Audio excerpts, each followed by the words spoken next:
Si l'on exclut le mat, eh bien le premier personnage des arcanes du tarot de Marseille à se déplacer dans la lame, c'est l'ermite. C'est pas Usain Bolt, hein. Il se déplace bien lentement notre ermite. C'est parti.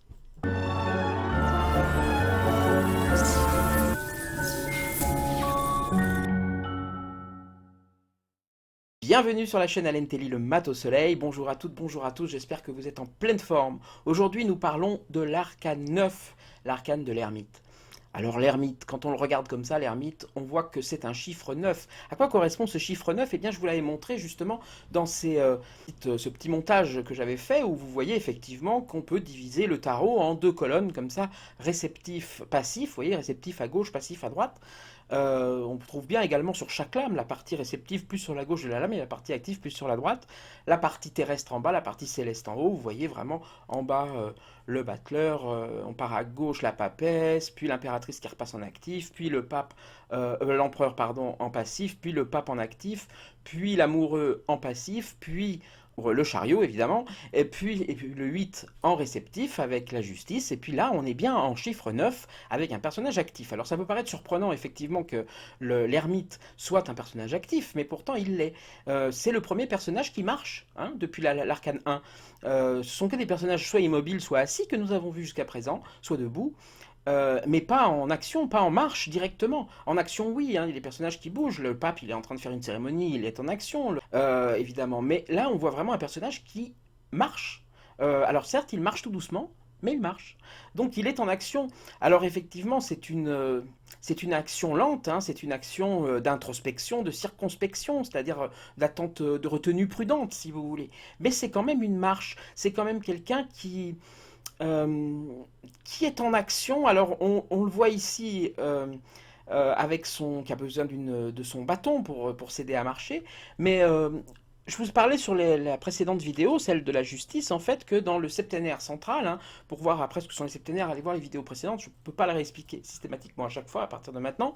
Donc vous avez vraiment la partie centrale du septénaire ici, qui va de la lame 8 à la lame 14 du tarot de Marseille, et dans ces 7 lames, vous avez 4 vertus cardinales, c'est-à-dire qu'il y a 4 vertus cardinales, comme ça, reconnues, si vous voulez, euh, voilà, dans l'ésotérisme, et puis dans beaucoup de liturgie, dans beaucoup de civilisations, vous avez vraiment la justice, la prudence, la force et la tempérance, et ici, vous avez vraiment avec cet arcane de l'ermite se dissimule la prudence. Et pour vous le montrer, vous avez ici par exemple le tombeau de François II de Bretagne que vous trouvez à Nantes, dans la cathédrale de Nantes. Et donc ce tombeau, avec ce gisant de lui et de son épouse, eh bien vous voyez qu'il est entouré aux quatre coins par les quatre vertus cardinales. C'était son choix, sa décision, voilà que son tombeau soit construit comme cela. Et comment a-t-on représenté la vertu prudence au pied de son tombeau? Eh bien, la voici de face. Et maintenant, la voici de côté. Et si vous regardez derrière sa tête, eh bien voilà, vous le voyez, notre ermite qui dépasse. C'est une statue du 15e siècle. Hein. Donc c'est pas une invention, peut-être qu'on voit un peu la prudence dans la lame de l'ermite, tout ça, non, c'est assez flagrant en fait, ne serait-ce que parce que la prudence est aussi associée souvent, elle a des attributs si vous voulez la prudence souvent, parmi ces attributs-là très connus, il y a un serpent, ça vous le retrouvez dans beaucoup de statues anciennes, etc., dans beaucoup de tableaux, la vertu prudence est souvent associée au serpent, qui a justement la prudence du serpent. Euh, et vous avez notre ermite ici qui est symbolisé avec son bâton, que l'on voit un peu organique, comme ça, presque animal, qui peut, comme tel le bâton de Moïse, il fait tout à fait penser au bâton de Moïse, hein, qui peut se transformer en serpent. Et c'est bien ce qui s'est passé pour Moïse, où son bâton se transforme en serpent, il part en courant, et Dieu lui dit non, arrête, ramasse-le, et tu verras ce qui va se passer. Si tu as confiance en moi, ramasse-le. Moïse le ramasse, et le serpent se retransforme en bâton. Et donc voilà, ça veut dire quelque part, Dieu lui dit en me faisant pleinement confiance, c'est-à-dire en notant toute prudence vis-à-vis du serpent, mais toute confiance vis-à-vis de moi, tu n'as pas à faire preuve de prudence avec les préceptes que je te donne en gros. Donc il y a aussi dans cette lame une notion de maître, c'est-à-dire MAI TRE, c'est-à-dire une notion vraiment de quelqu'un qui va enseigner l'initié. Donc on trouve D'ailleurs, ce personnage dans le septénaire que l'on voit ici, on le trouve positionné au-dessus de la papesse. Et d'ailleurs, on retrouve le livre de la papesse dans cette lame de l'ermite. Vous le voyez au pied de son... à ses pieds en fait. Hein. Vous voyez ce livre qui a l'air de s'ouvrir comme ça, avec ses lignes comparables à celles de la papesse. Simplement pourquoi ce livre est à ses pieds comme ça, intégré dans sa robe, parce que quelque part, il est dit ici que maintenant tout ça c'est intégré, ça fait entièrement partie de son être, que c'est un peu dans son histoire, c'est complètement dans son histoire même à cet ermite, puisque c'est totalement intégré à son corps, au pied de son corps comme ça, donc c'est son socle si vous voulez. Alors que la papesse, elle en était encore à l'étape où elle venait d'apprendre les connaissances et elle était en train de les digérer si vous voulez. Là, c'est totalement digéré, il s'appuie dessus pour avancer.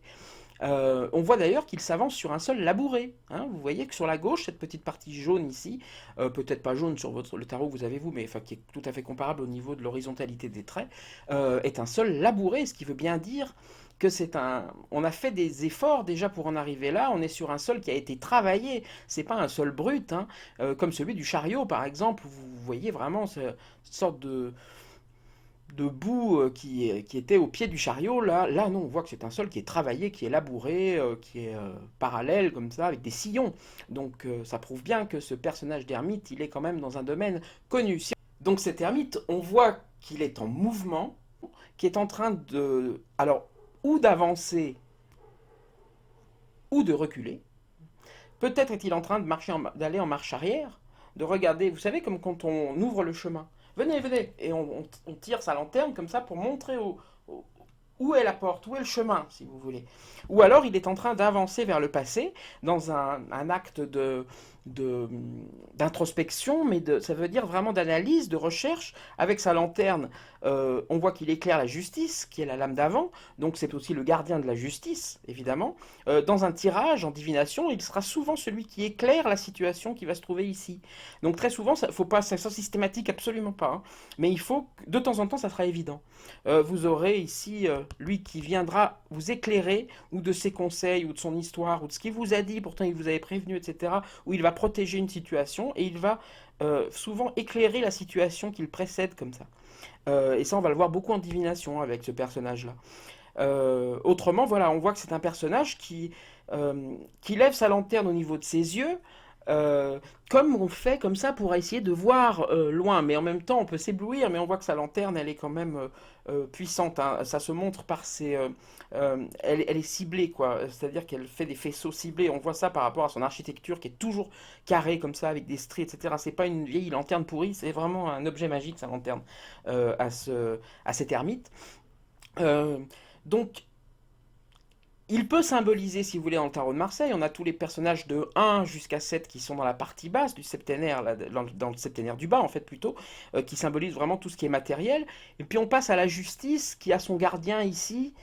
Il y a vraiment une notion quelque part de fin de quelque chose, et c'est bien le chiffre 9 ça, la fin de quelque chose. Le cycle c'est vraiment de 1 à 9. Le 10 il est à part, le 10 il est déjà projeté quelque part sur le 1. Le 10, si on fait sa réduction théosophique, c'est-à-dire 1 plus 0, hein, c'est 10, 1, 0, 1 plus 0, 10, 1. Donc il est déjà reparti vers le 1, le 10. Il est déjà en route vers le 1, si vous voulez. Comme le cavalier, lui, vous verrez dans les familles mineures du tarot de Marseille, sera déjà en direction de la famille qui suit. C'est-à-dire que le cavalier de bâton est déjà en direction de l'as d'épée. Et puis, pareil pour les autres, hein, le cavalier de coupe en direction de l'as de Denis. Donc on a ici vraiment un personnage qui est vraiment puissant, on voit un maître, donc c'est peut-être quelqu'un qui cherche un initié aussi, donc c'est peut-être quelqu'un qui cherche un apprenti. Tout ça, ça peut sortir, ça peut être des clés d'interprétation en divination. Donc on voit que notre ermite, il est vraiment en recherche de l'essentiel. C'est vraiment l'arcane du temps long, de celui qui va prendre son temps pour aller creuser les choses, pour aller voir. On voit qu'il est tourné vers le passé, donc c'est quelqu'un qui va creuser les choses pour aller voir dans le passé vraiment ce qui compte le plus, pas forcément votre histoire générale, mais des moments importants de votre philosophie de vie, de la manière. Il est déjà un petit peu céleste, lui. C'est un petit peu comme le vieillard qui touche déjà à des énergies. Vous savez, avant la mort, on dit que beaucoup. Moi, je l'ai connu dans ma famille, vous l'avez peut-être connu dans la vôtre, où on a l'impression des fois que les gens sentent qu'ils vont partir, et quelque part, ils ont des phrases un peu prophétiques, ils ont des fois, on a presque l'impression qu'ils s'adressent à des gens qui sont disparus, ils sont déjà un peu de l'autre côté, si vous voulez, et cet ermite, il est comme ça. C'est-à-dire que lui, il sait où est l'essentiel, si vous voulez. Il n'a pas peur. On peut voir il tourne le dos à la roue de fortune, si on le prend dans le sens de 1 à 9, comme ça, comme la vie terrestre, et puis là, on commence à s'envoler vers autre chose. On peut penser à la mort, au vieillard qui va mourir. Et ici, on voit qu'il fait dos. Il fait dos. C'est pas quelqu'un qui fonce droit vers la mort, hein. C'est quelqu'un qui lui fait dos. Mais c'est pas parce qu'il en a peur. Je pense pas jamais dans cette lame, je sens cette notion de peur du tout. Bien au contraire, on sent que quelque part, il s'en moque de la mort. C'est pas son problème, si vous voulez. Il lui fait dos parce qu'il est encore temps d'apprendre. Il est encore temps, dans les derniers instants de sa vie, à cet ermite, il est encore temps d'apprendre des choses. Comment dire, il se dirige vers la justice, donc quelque part, il est en train comme quand on classe ses affaires avant la mort, si vous voulez, il est en train de faire ses comptes, il est en train lui-même de peser lui-même le pour et le contre, hein. Comme si, quelque part, à ce moment-là, c'est nous-mêmes qui allons juger de nos bonnes et mauvaises actions, de ce qui est bon ou mauvais, etc. Mais en fait, il est en route vers l'essentiel, hein. Alors peut-être que sa route sur le plan du temps, elle est de ce côté, mais sur le plan de l'essentiel, elle est de ce côté. C'est-à-dire que regarde ta vie dans tout ce que tu as fait. Donc c'est un puissant personnage, c'est un puissant maître, c'est quelqu'un qui peut vous apprendre beaucoup de choses. Il a un peu la puissance de l'empereur, ce chiffre 4 que l'on retrouve dans la lame de l'empereur, de l'ermite ici, hein. L'ermite s'écrit bien un 5 avec 3 i comme ça, hein. 3-1 si vous voulez. 4-1, je vais y arriver. Justement, puisque c'est le chiffre 4. Donc ce chiffre 4, on le retrouve bien ici. Pourtant, il y en a un qui est pair.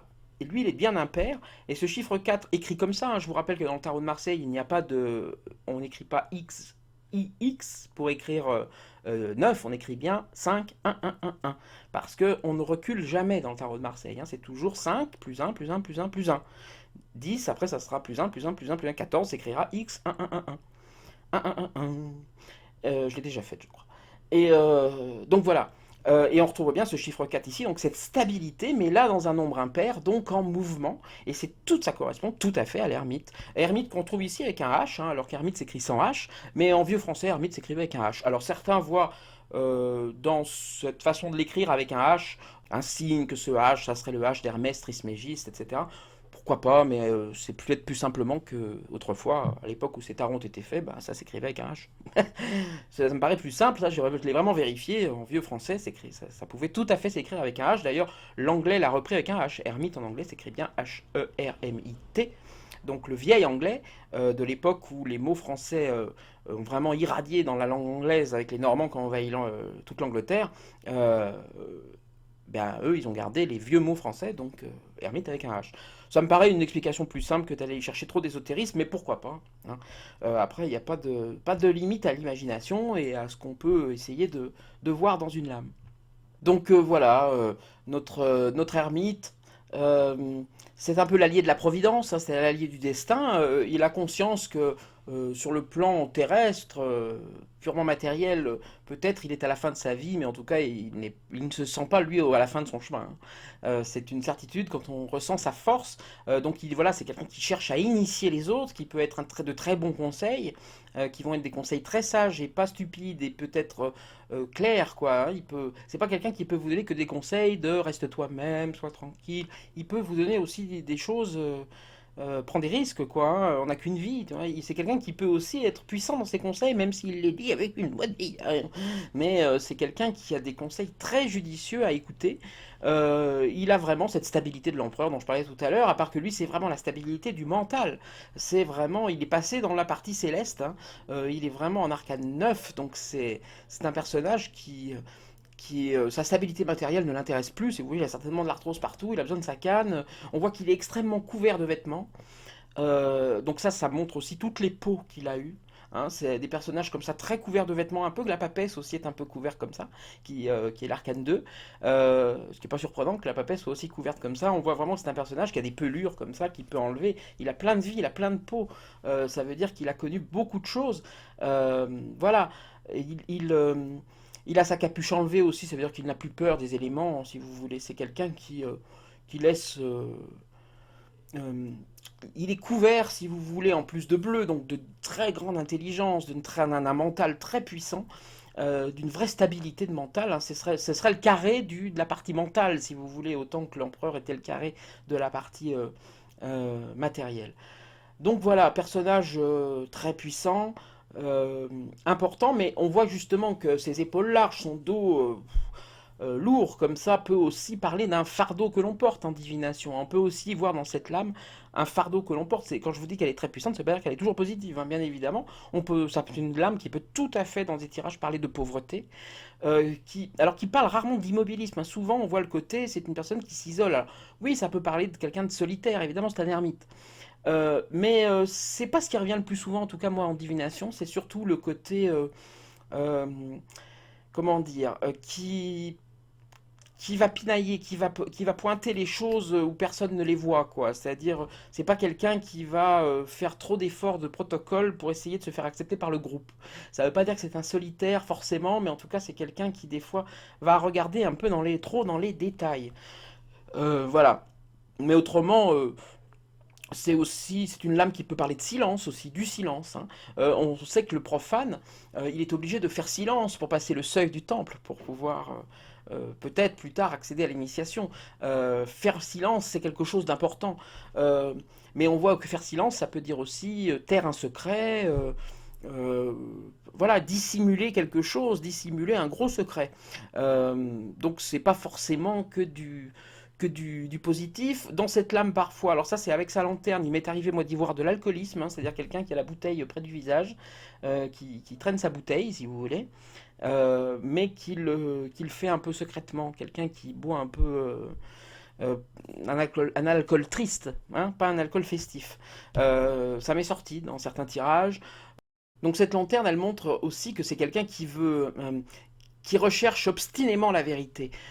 Si vous engagez un détective privé et qu'il vous sort dans un tirage en ermite, c'est très bon signe, hein. Ça veut dire que c'est quelqu'un qui va pas lâcher. C'est un Colombo, quoi. C'est quelqu'un qui va aller, ou un mentaliste. C'est quelqu'un qui va aller chercher le détail, qui va être minutieux dans sa recherche de la vérité, dans sa quête de la vérité. C'est quelqu'un qui peut vous apporter des conseils très sages. C'est quelqu'un qui va parler du temps long aussi, hein. C'est-à-dire que, je sais pas, est-ce que vous posez une question et est-ce que ça va se faire rapidement? Si la notion de temps est donnée par l'ermite, il est bien évident que ça vous dit pas que ça va échouer, mais ça vous dit qu'il va falloir être patient, que ça va être quand même quelque chose qui va prendre du temps pour y arriver, qu'il va falloir y aller doucement, qu'il va falloir y aller pas à pas, minutieusement, et que si vous savez prendre votre temps, ça va réussir. Si vous allez trop vite, ça va échouer. C'est ça que vous dit cette lame par rapport à la notion de temps et d'un projet créé. Donc voilà, ça vous parle de gestation aussi, hein. C'est l'arcane 9, donc c'est le numéro 9, 9 mois de grossesse. Les tarots sont évidemment basés sur l'humain, hein. Donc le chiffre 9 ne peut pas être anecdotique à ce niveau-là. C'est pour ça que le chiffre 9 a vraiment cette notion. Le neuvième mois, c'est le mois de l'accouchement, oui, mais c'est aussi le neuvième mois de grossesse. Donc on est vraiment dans cette notion-là. Si vous voulez vraiment penser le chiffre 9, pensez à ça. Le neuvième mois de grossesse. C'est-à-dire que c'est un mois où les choses sont terminées, l'enfant est quasiment fini, vous pourriez accoucher, il pourrait naître l'enfant, sans quasiment de vraie différence en fait. Il serait un peu prématuré, mais très peu. Donc il est fini en fait. Mais il y a quand même ce mois de latence comme ça avant l'accouchement, où il se développe encore un peu évidemment. Mais c'est ça le chiffre 9. C'est-à-dire que c'est pas vraiment l'explosion, la délivrance, c'est ce qui est presque là. C'est quand les choses arrivent au bout, avant qu'on s'assoie et qu'on fasse, waouh, c'est fait. Mais c'est dans cette dernière énergie-là, c'est ce dernier coup de rein, si je peux dire entre guillemets. Donc voilà, c'est une lame qui va parler de prudence, évidemment, comme je vous l'ai dit avec les vertus tout à l'heure. Donc le sens du devoir, la patience, des choses approfondies qui sont, comment dire, dans l'introspection, donc qui vont être réfléchies. Ça peut parler de méditation, puisque ça peut parler de quelqu'un, d'une protection occulte aussi, hein. Quelqu'un qui vous protège d'une manière occulte, donc qui vous fait des soins, par exemple, de magnétisme avec sa lanterne dans la main comme ça. Il y a quelque chose de, voilà, qui... Alors bien sûr, quand ça parle de lenteur aussi, ça peut parler ou de... Il est bien de prendre son temps ou c'est lent et c'est trop lent, hein. Ça, c'est dans votre tirage et dans la manière dont la lame sera positionnée par rapport à d'autres que vous le verrez. Ça peut être quelqu'un qui vous ralentit, hein, s'il apparaît comme un autre personnage que vous-même ou que votre consultant, ou s'il apparaît dans votre tirage comme une personne, ça peut être quelqu'un qui ralentit votre consultant ou vous-même, ça peut être quelqu'un qui lui fait perdre du temps, ça peut être quelqu'un qui lui met le doigt tout le temps sur les détails, comme ça, pour l'empêcher d'avancer, qui l'empêche de s'exprimer, vous voyez, le mari qui veut pas que sa femme travaille, qui lui met des bâtons dans les roues dès qu'il peut, ça peut être des choses un peu de cet ordre-là aussi, hein. Moi, ça m'est sorti comme ça, hein, à plusieurs reprises. Autrement, on voit que c'est l'arcane 9, donc en lien direct avec l'arcane 19, hein, le 9 est en lien avec le 19, comme le 8 l'était avec le 18, etc. Donc lui, on voit qu'il est en lien avec le soleil. Et là, ça s'explique d'ailleurs par plusieurs points, hein. Vous avez ce personnage ici en 9 qui a sa lanterne auprès du visage, donc qui utilise l'énergie de sa lanterne, donc petite énergie concentrée comme ça pour voir des détails. Et vous avez dans l'arcane du soleil cet immense, énorme soleil qui éclaire, qui inonde de ses rayons deux personnages qui par cette belle énergie d'entraide, il n'y a pas que ça dans le soleil, hein, évidemment, utilisent cette énergie-là de protection. Maintenant, vous avez aussi le père, qui est souvent symbolisé par le soleil, puis là, vous trouvez le grand-père, hein. Dans la famille Marseille, alors vous avez le grand-père, c'est le pape, et puis vous avez l'arrière-grand-père, alors l'ermite, l'histoire de la famille. Ça aussi, des archives. Ça m'est sorti en archive, hein. L'histoire de la famille, la lignée, tout ce qui, voilà, tout ce qui touche à la famille, mais bien autrefois, des vieux secrets de famille. Voilà, ça aussi, c'est très important, hein. L'arrière-grand-père plutôt, le grand-père étant plutôt le pape. Mais enfin, vous avez voilà, cette notion de père, celui qui veille sur les enfants comme ça, qui a cette autorité sur les enfants dans l'imagerie, hein, évidemment. Et puis ici, la, toute la lignée et puis la tradition de la famille qui pèse sur les enfants ou qui les réconforte, hein, qui les porte aussi, hein. Mais vous avez tout, voilà, ces deux pans un petit peu que l'on trouve dans le soleil. Et alors, il y a deux formes d'entraide aussi. Le soleil parle souvent d'entraide, hein. Et on voit ces deux petits jeunes là, ces deux petits enfants qui s'entraident l'un l'autre. Il y en a un qui aide l'autre un petit peu à monter. Il y a vraiment cette notion-là. Ici, on a vraiment le bon conseil, mais qui est, euh, qui est très sage, quoi. Qui est beaucoup plus sage que dans le soleil, où là, ça sera éclatant, où il y a comme une... Ça sera après la Renaissance, hein, puisque ça, c'est un peu la dernière lame de la vie terrestre du tarot de Marseille. Après, vous avez la roue de fortune, où là, déjà, c'est plus des humains. Paf, là, vous avez des animaux un peu chimériques, vous ne savez pas trop ce que c'est. Et puis alors, après, des, des personnages qui font preuve de magie, quoi, qui tiennent la gueule des lions, voilà.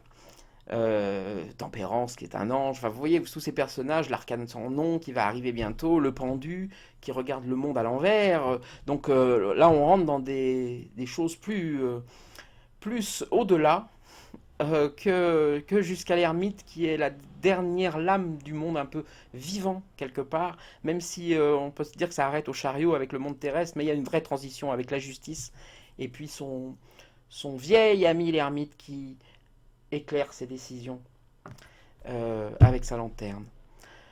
Donc voilà, je vais en rester là pour l'ermite. Je vous souhaite tout ce que vous voulez. Je vous dis, n'hésitez pas surtout à me mettre des commentaires. N'hésitez pas à vous abonner. N'hésitez pas à mettre des petits pouces. Ça m'aide beaucoup. Ça m'encourage à continuer. Et puis, je vous souhaite le meilleur. Je vous dis à très bientôt. Salut, salut.